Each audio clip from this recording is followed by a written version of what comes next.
My friend Josh is a gun shop, where all the guns dream of being paintbrushes, sold in an art supply store where hordes of people flock every time a ban on semi-automatic art is announced.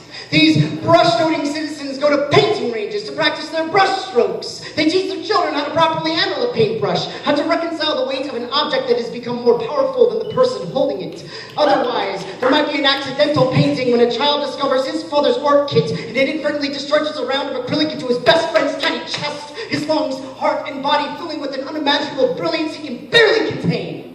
And then there are the armed robbers who burst into bank lobbies, taking everybody hostage at brush point, nervously shouting things like, "Nobody move! Reach for the sky! Give me all of your inspiration!" And the gangs that form in cities each represent their own unique art movements. Though the minimalists and the surrealists are bitter rivals, but the abstract expressionists are fucking ruthless. Turf wars and riots break out in the middle of the streets for the mere need of color alone, the aftermath revealing large-scale tributes to Jackson Pollock and Lee Krasner.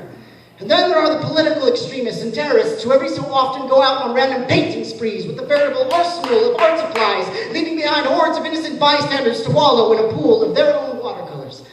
Now, politicians on the left would argue for strict art control. Politicians on the right would argue that any form of art control is a clear violation of our Second Amendment right to keep and bear arms, not arms.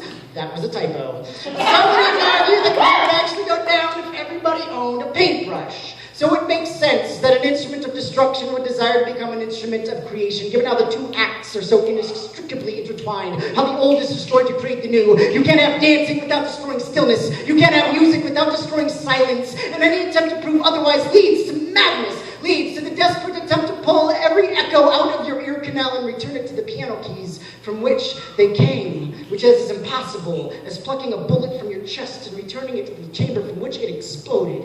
The only difference between a criminal and an artist is how you choose to create. And all guns dream of being held in the hands of an artist, ready to render a masterpiece, finger trembling at the trigger, beauty bursting from the end of the barrel.